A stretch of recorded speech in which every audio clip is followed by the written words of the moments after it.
Selamat pagi saudara dan sahabat dimanapun Anda berada. Senang berjumpa di dalam One Verse a Day. Kita mau merenungkan firman Tuhan, tapi sebelumnya marilah kita berdoa.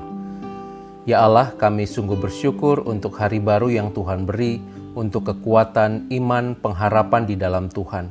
Kami mau belajar dan merenungkan firman-Mu hari ini. Biarlah Engkau hadir, melawat dan menerangi kami semua.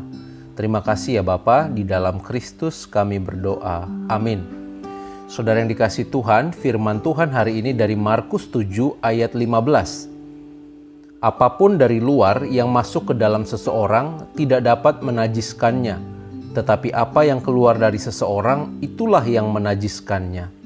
Saudara, ayat yang kita baca ini merupakan bagian dari perkataan Yesus kepada serombongan orang Farisi dan beberapa ahli Taurat. Pada suatu ketika, Yesus makan dengan murid-muridnya.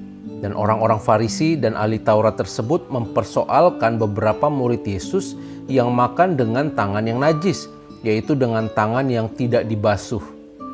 Orang-orang Farisi dan orang-orang Yahudi pada umumnya tidak akan makan kalau tidak melakukan pembasuhan tangan terlebih dahulu. Mereka berpegang pada adat istiadat nenek moyang mereka.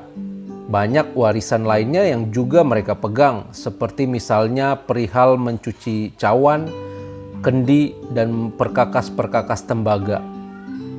Dan dalam hal makanan, menurut hukum Taurat, apa yang dimakan dan disentuh seseorang itu dapat membuatnya menjadi tidak layak beribadat kepada Allah. Namun, Yesus berkata bahwa apa yang dimakan orang tidak akan membuat orang itu menjadi najis. Yang menajiskan seseorang adalah perkataan yang keluar dari mulutnya, sebab perkataan itu menunjukkan isi hatinya. Saudara, segala sesuatu yang masuk ke dalam seseorang tidak dapat menajiskannya, karena itu bukan masuk ke dalam hati, melainkan ke dalam perut dan dibuang ke jamban. Tetapi apa yang keluar dari seseorang itulah yang dapat menajiskan, sebab dari dalam, dari hati seseorang, timbul segala pikiran yang jahat, timbul pikiran-pikiran percabulan, pembunuhan, perzinahan, keserakahan, kejahatan, kelicikan, hawa nafsu, iri hati, penghujatan, kesombongan, kebebalan, dan sebagainya. Semua hal-hal jahat tersebut timbul dari dalam dan itulah yang menajiskan orang. Saudara yang dikasihi Tuhan, diceritakan di dalam sebuah kisah di sebuah pondok pegunungan letaknya di bagian barat North Carolina. Ada mata air yang jernih, dingin, dan segar. Penduduk yang paling tua di sekitar situ mengatakan bahwa di musim panas sekalipun air mata tersebut tidak pernah kering. Sumber air tersebut tidak pernah kering di musim panas dan juga tidak pernah membeku di musim dingin. Airnya sungguh bersih dan baik dan alirannya selalu sama sepanjang tahun. Tetapi sumber air itu bisa tercemar.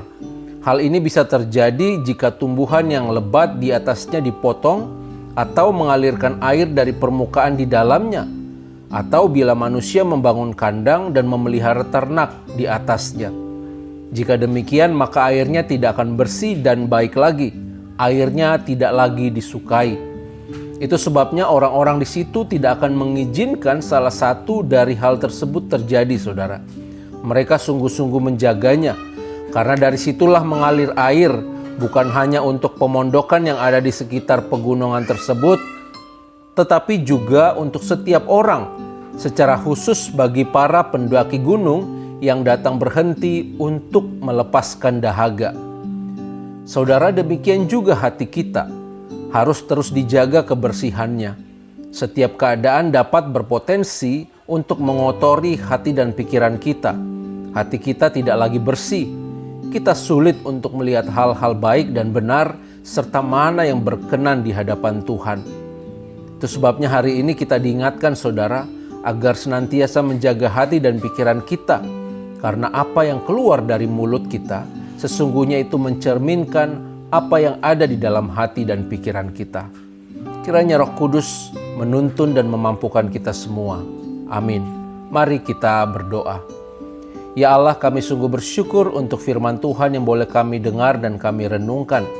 Kami diingatkan hari ini agar kami senantiasa menjaga hati dan pikiran kami, Tolonglah kami ya Allah di dalam memenuhi panggilan-Mu ini. Di dalam Kristus kami berdoa. Amin. Tuhan memberkati kita semua, saudara.